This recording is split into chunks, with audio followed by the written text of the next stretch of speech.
आज की एक और बड़ी खबर हम बात कर रहे हैं किसान आंदोलन की। जी हां, आज किसानों का उपवास है। किसान संगठन आज भूख हड़ताल पर बैठेंगे। सिंघू, टिकरी और गाजीपुर बॉर्डर पर करेंगे भूख हड़ताल। ये इस वक्त की बड़ी खबर है। सुबह समय बता देते हैं आपको, सुबह 9 बजे से किसानों ने भूख हड़ताल शुरू की है और शाम 5 बजे तक किसान संगठन भूखे रहेंगे, भूख हड़ताल कर रहे हैं। किसानों ने भूख हड़ताल को सद्भावना दिवस के तौर पर नाम दिया है और ट्रैक्टर रैली में हुई हिंसा का प्रायश्चित करना वो चाहते हैं, इसीलिए भूख हड़ताल शुरू की गई है। दिल्ली के अलग अलग बॉर्डर पर पुलिस प्रशासन पूरी तरह से चौकस है, मुस्तैद है, सुरक्षा कड़ी है। और उधर जानकारी मिल रही है अभय चौटाला भी किसानों के बीच होंगे। सद्भावना दिवस में शामिल होने के लिए गाजीपुर बॉर्डर पहुंचेंगे और आंदोलन के समर्थन में अभय चौटाला किसानों का साथ देने के लिए आज गाजीपुर बॉर्डर का रुख करने वाले हैं। जी हां, इंडियन नेशनल लोकदल के महासचिव हैं अभय चौटाला और वहां जाकर किसानों के बड़े नेता राकेश टिकैत से मिलेंगे, उनसे बातचीत भी करेंगे। मुजफ्फरनगर से किसान आज गाजीपुर बॉर्डर कूच कर सकते हैं बड़ी संख्या में। जी हां, मुजफ्फरनगर में किसानों ने महापंचायत बुलाई थी और हरियाणा के 17 जिलों में इंटरनेट सर्विसेज को भी बंद कर दिया गया है। यह है अब तक का सबसे बड़ा अपडेट। किसान संगठनों ने इंटरनेट सेवा बहाल करने की मांग भी की है। 3 तस्वीरें आपके सामने। हमारे साथ शिवेंद्र सिंह चौटाला मौजूद हैं, उनसे बातचीत करेंगे। कल जिस तरीके से घटना हुआ और आज इसके बाद पुलिस ने देखा कि अब किसी को आने नहीं दे रहे, पुलिस कह रही कि हम ग्रामीणों को भी आज आने नहीं देंगे, किस तरीके से देखते हैं आप? ये देखिए, हम तो कल भी पीसफुली बैठे थे। हम लोग का आंदोलन 2 महीने से ऊपर हो गया, पूरा पीसफुली है और लगभग 2 दिन हो गए हैं। जो दिल्ली पुलिस है भाजपा सरकार के इशारे से 2 दिन लिया के इलाके के आरएसएस के भाड़े के जो गुंडे हैं उसको प्रोटेक्शन दे के लेके आ रहे हैं लगातार, और हमारा धरना में वो खलल डालना चाहते हैं। हम परसों भी रोका है, शांतमय ढंग ना रोका है। हमारे वॉलंटियर लगे, आज भी लगे हैं, बहुत बड़ी पद्धति से आज भी वॉलंटियर लगा दे।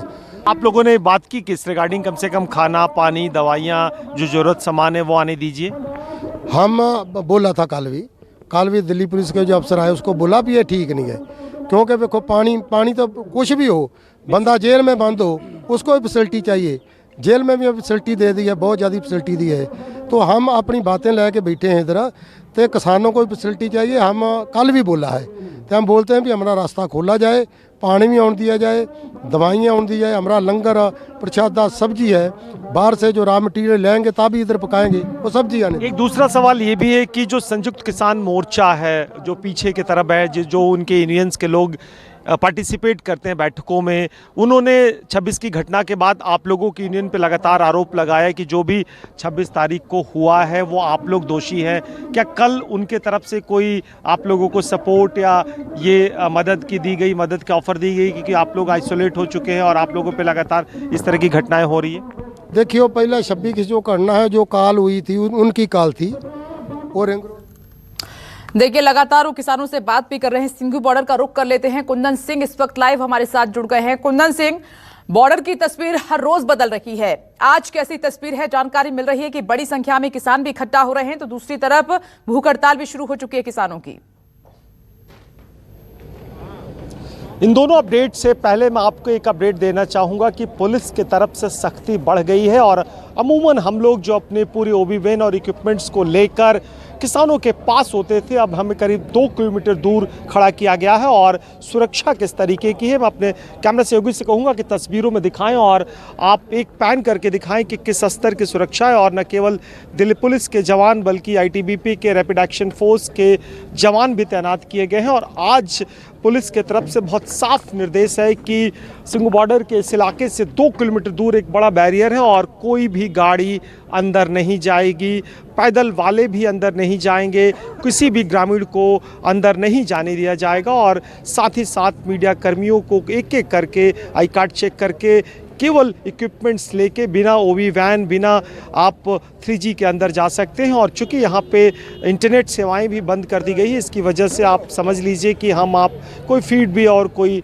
लेटेस्ट अपडेट भी नहीं कर सकते। जहाँ तक किसानों का सवाल है, आपने देखा कि अभी ठीक थोड़ी देर पहले न्यूज़ 24 ने जो किसान मजदूर संघर्ष कमेटी के एक नेता से बात कराई, जिन पे कल ग्रामीणों ने जो झड़प हुई थी उसमें उन्हीं का जत्था सबसे सामने था।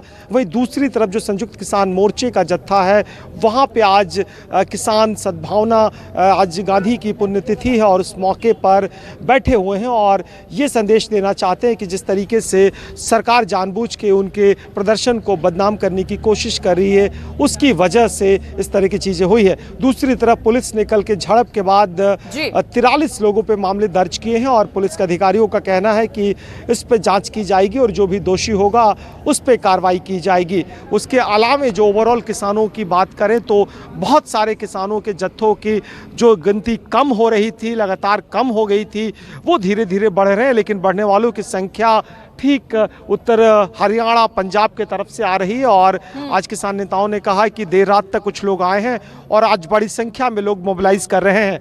तो जिस तरीके से तस्वीर बदल रही थी, एक बार फिर बदलती नजर आ रही है। आप गाजीपुर बॉर्डर में देखिए किस तरीके से पश्चिमी उत्तर प्रदेश से मोबिलाइजेशन हुआ है। कुंदन, आप सही कह रहे हैं। देखिए, बड़ी अपडेट आपने ये दिया है कि वहां पर पुलिस फोर्स की तैनाती हो गई है, सुरक्षा बल में इजाफा कर दिया गया है। तो तमाम राज्यों से किसान बड़ी संख्या में बॉर्डर का कूच कर रहे हैं और दूसरी तरफ किसानों की भूख हड़ताल भी शुरू हो गई है। लगातार हमारी नजर बनी रहेगी। कुंदन, फिलहाल के लिए आपका बहुत बहुत शुक्रिया।